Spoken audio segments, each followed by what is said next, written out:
Latest updates in Pop Smoke investigation will shock you. Little Pop Smoke impersonation. Not ready to do it yet. I don't have to warm up. Who doesn't do it? It has already been 2 weeks since the passing of Pop Smoke, and the investigation of his murder has taken a sharp turn from its original path.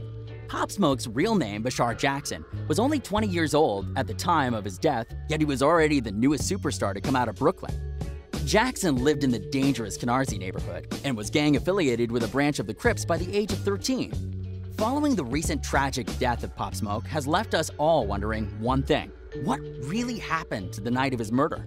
Uncovering the truth has proven to be more difficult for law enforcement than they originally expected, as their investigation continues to be derailed by puzzling new facts. To add to the confusion, eyewitness testimonies have been hard to come by, with some refusing to speak to the police and others giving confusing testimonies. Initial reports led everyone to believe the incident to be the byproduct of a home invasion gone wrong. However, the theory that his death was collateral damage of a robbery has been firmly debunked by the LAPD, as they are now certain the attack was a targeted hit. Though the assailants did take things of some value, sources tell us that things you would expect to go missing in a robbery were not taken. Despite the fact that the ruling of the robbery motive is a big step in this case, it leaves only two options on the table: a premeditated murder orchestrated by one of Pop Smoke's many enemies, or a betrayal within his own camp. Did Pop Smoke's gang affiliation in his Canarsie neighborhood land him in an early grave? Did the enemy of someone within Pop Smoke's circle trigger them to move against? Who stood to gain the most from his downfall? Some experts believe that his gang ties were the primary cause of his death. However, as new information is brought to light, there seems to be a deeper motive than a simple revenge hit at play. Local police have uncovered the twisted and confusing events leading up to his untimely death. Thanks for tuning in to Line Report, everyone. Today, we'll go over all the latest updates on the Pop Smoke murder investigation. Make sure to keep watching because you won't want to miss any of this. Remember to leave a like, subscribe, and comment keyword Justice for Pop to enter our $100 Amazon gift card giveaway. Though the home invasion seemed clearly like a robbery at first, a deeper look at new evidence has proven otherwise. Some items were taken, said Robbery Homicide Division Captain Jonathan Tippett.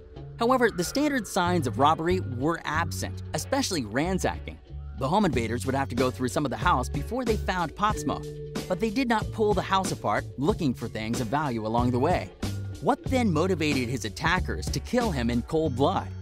Pop Smoke was out late the night of his invasion and returned to his rental Hollywood Home Hills at around 4 a.m. Reports tell us that the home's alarm system was unarmed during the invasion, which stalled the arrival of police and paramedics. Although there were several people in the home with Pop Smoke at the time of the break-in, he was alone when the gunman found him. No one aside from Jackson was harmed, but none of the people inside the home called 911. How then did police respond to Pop Smoke's death? Strangely, the call that reported the incident did not come from anywhere in Los Angeles. Rather, it came from someone on the East Coast who alerted the police that several people, at least one of them, whom bore a black mask and was armed with a handgun, had entered their friend's home in Los Angeles shortly before 5 a.m. LAPD Captain Steve Laurie said when police arrived, they found Pop Smoke alive, but lying on the floor with a gunshot wound to his torso. He was rushed to Cedars-Sinai Medical Center in Los Angeles, and doctors performed a full thoracotomy in an attempt to save his life. He was pronounced dead a few hours later. Why no one inside the home alerted authorities from the start is still a mystery. It may have saved Pop Smoke's life. The police detained several people at the house for questioning, but all were let go. Ruling out the robbery has left a big question still unanswered. If not to rob him, what was the true motive behind the murder of Pop Smoke? Signs point to a jealousy-fueled attack. Just weeks before Jackson's death, he had accidentally leaked his own address while showing off a new Amiri purchase. His friend Mike D confirmed the address when he posted a picture of the two of them posing in front of the home with his house number clearly visible, claiming that the death of Pop Smoke is somewhat or completely on his hands. Was it a mistake or a way to tip Pop Smoke's attackers? Shortly after the death of his friend, Mike D took down all of his IG posts and issued a statement under a picture of himself and Jackson as kids, claiming his innocence in the caption. Do you believe Mike D had anything to do with the attack on Pop Smoke? Authorities are aware that the address was shared online, but are not drawing any conclusions about motive. It's an angle we're looking at, Captain Tippett said of Pop Smoke and Mike D's Instagram post. Police have been having trouble tracking down a real lead, as many witnesses have been either uncooperative or unreliable when questioned. Some of the witnesses questioned up to now have refused to speak to authorities at all, while others have changed their stories, proving them to be unreliable. Those closest to the case do not want to aid the police in the investigation. Some speculate that this is due to their need to resolve the situation on their own. So far, no neutral witnesses who may have seen the suspects leaving the scene have stepped forward, either as no one was outside or near the home when the crime occurred, further detailing the attempt to solve the case.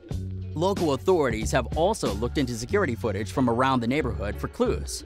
Many security cameras around the neighborhood confirmed that 4 to 6 suspects fled the scene shortly after the home invasion, yet nothing has pointed them in any certain direction.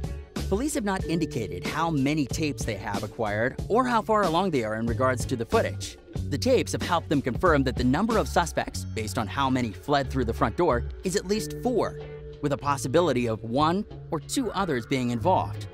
Pop Smoke had been staying in a Spanish-style home he was renting via Airbnb. The house was his temporary LA base, as he still called Brooklyn his home.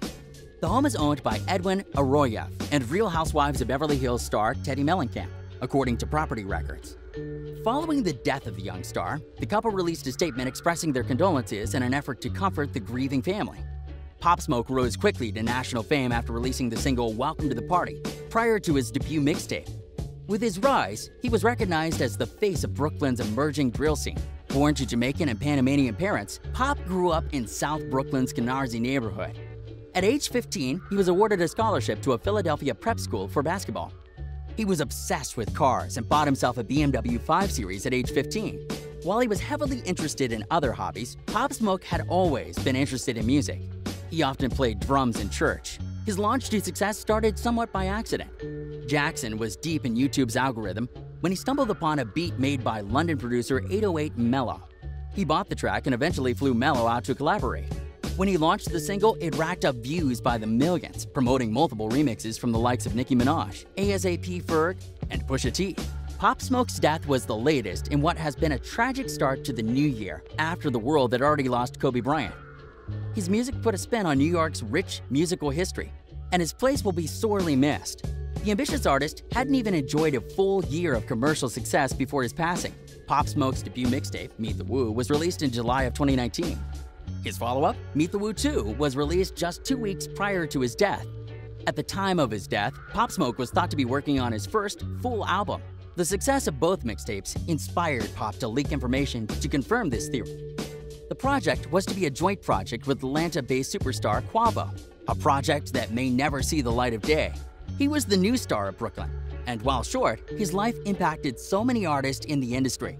So much so that New York giant 50 Cent has decided to push to executive produce and release his unfinished album, recruiting every superstar in the book such as Drake, Chris Brown, Roddy Ricch, and many others.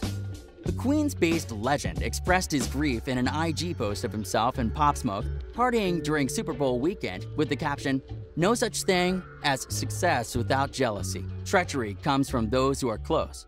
Rest in peace." Pop Smoke admitted earlier in 2019 that he was a huge fan of 50 Cent, and the two became close quickly, with 50 Cent acting as a mentor to the newly dawned King of New York. Does the eerie caption mean 50 Cent believed someone with Pop Smoke's own camp was the predator? Pop Smoke was poised to be the new face of East Coast music early on.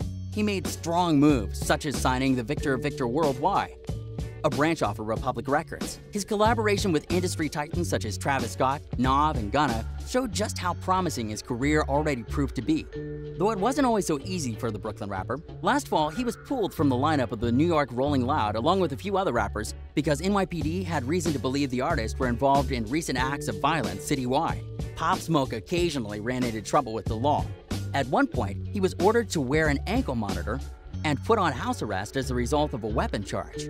Just last month, Jackson was arrested at JFK Airport after returning from Paris Fashion Week on accusations of allegedly stealing a $375,000 Rolls-Royce, wraith loaned to him during a music video shoot.